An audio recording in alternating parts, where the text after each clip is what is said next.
Basuki Cahayapurnama alias Ahok menunjukkan sebuah ponsel yang disebutnya menyimpan dokumen khusus terkait perkara dugaan korupsi tata kelola minyak mentah, sesaat sebelum diperiksa sebagai saksi oleh Jaksa Penuntut Umum, JPU, di Pengadilan Tindak Pidana Korupsi, Tipikor, Selasa, 27 Januari 2026. Mantan Komisaris Utama Pertamina periode 2019-2024 itu menjelaskan bahwa dokumen tersebut tersimpan dalam layanan Google Drive yang dapat diakses melalui ponsel yang ia bawa.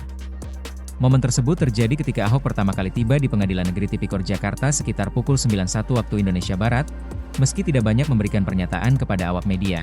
Mantan Gubernur DKI Jakarta itu menegaskan akan menyampaikan keterangan secara jujur dan apa adanya di hadapan majelis hakim yang memeriksa perkara dugaan korupsi tersebut. Perkara dugaan korupsi tata kelola minyak mentah ini sendiri menjerat sejumlah terdakwa yang saat ini tengah diadili di Pengadilan Tipikor.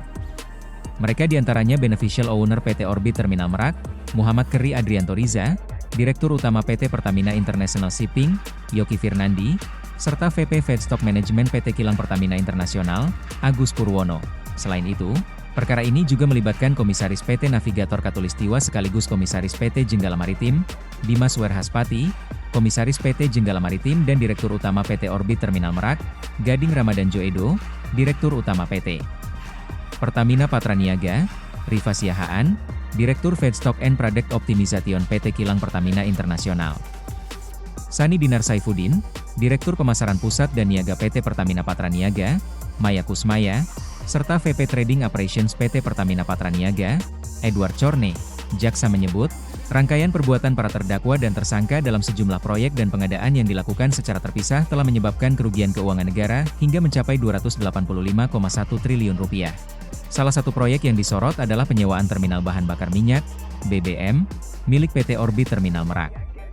Proyek tersebut diduga menyebabkan kerugian negara sekitar Rp2,9 triliun dan disebut berasal dari permintaan pengusaha minyak Riza Khalid, ayah Keri Adrianto, pada saat Pertamina dinilai belum membutuhkan tambahan terminal BBM. Selain itu, dalam proyek penyewaan kapal pengangkut minyak, Keri Adrianto didakwa memperoleh keuntungan sedikitnya $9,8 juta.